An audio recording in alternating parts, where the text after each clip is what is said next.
right, welcome to episode 5 of the Love Tennis podcast.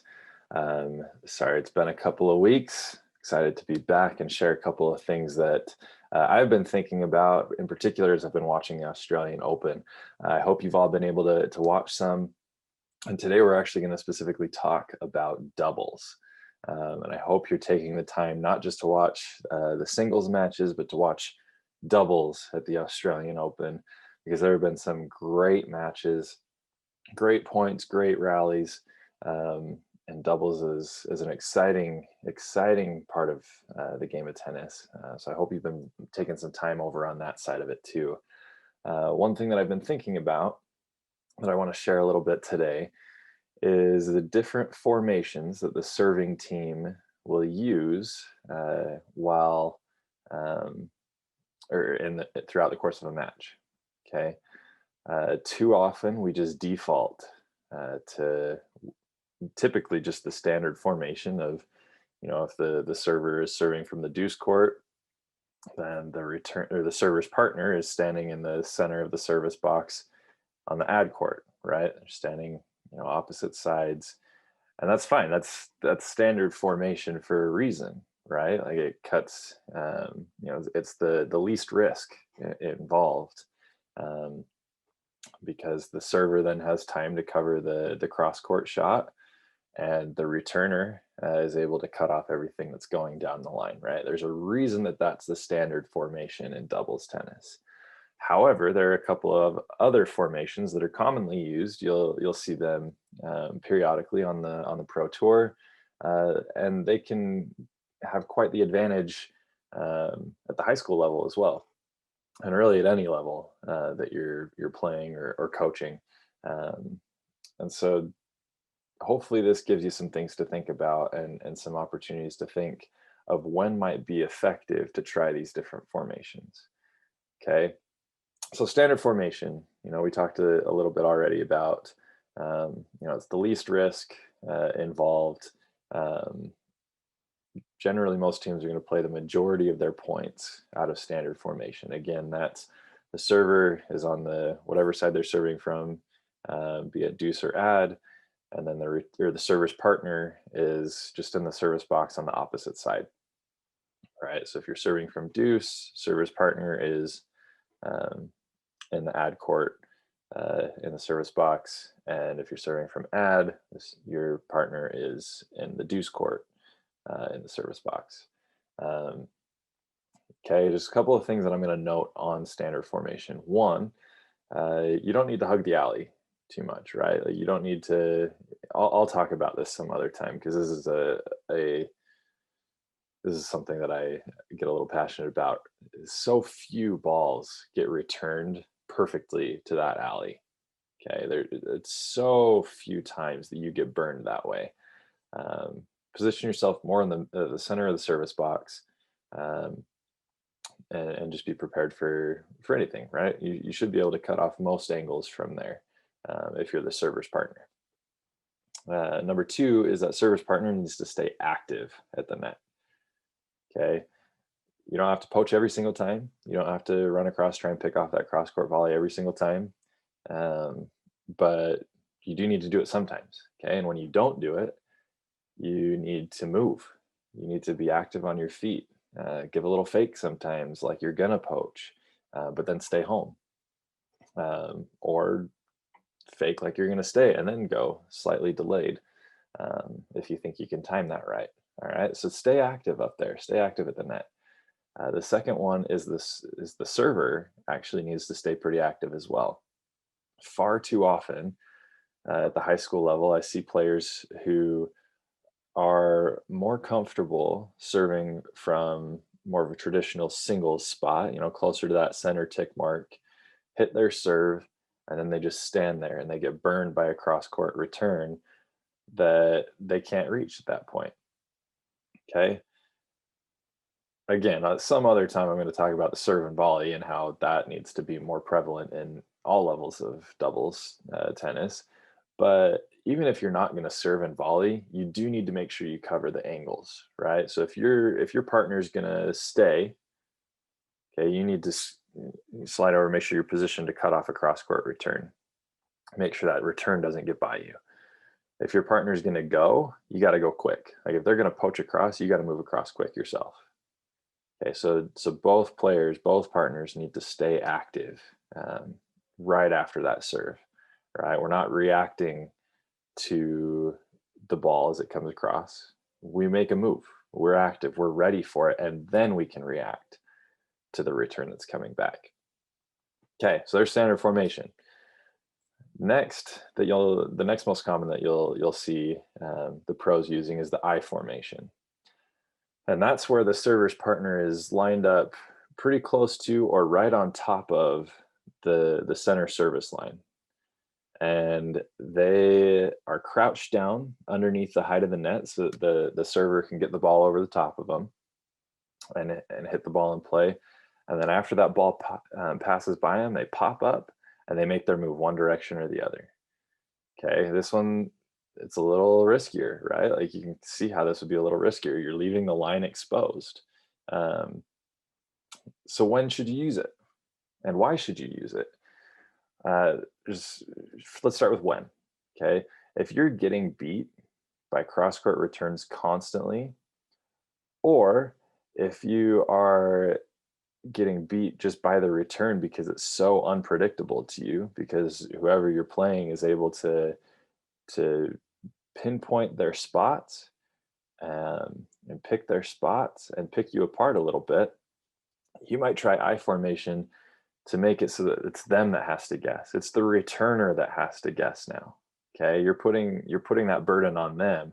So you, as the server's partner, are down below the net. You've communicated with the server of which direction you're going to go, where their serve is going to go. You know the plan.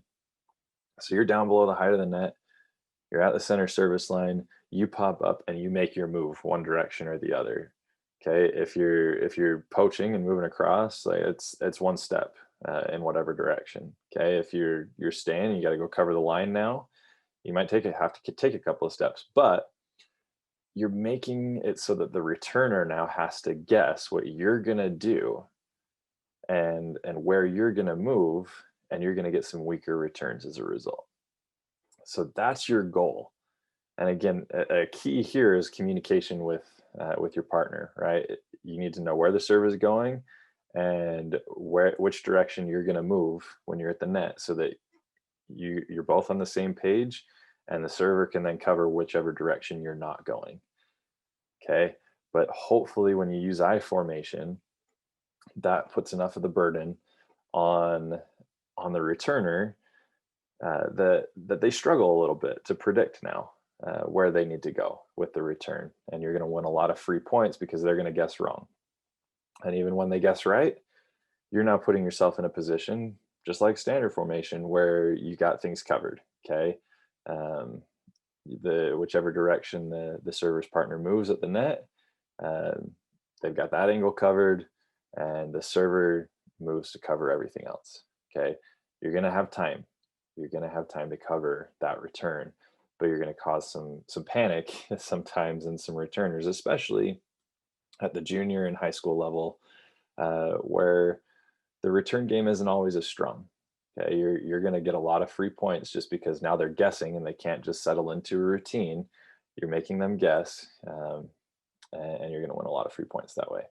Okay, number three that you'll sometimes see, and this one's a little less common, but it's one of my doubles team's favorites to go with, and it's the Australian formation. Okay, and that's where the server and the server's partner actually line up on the same side of the court.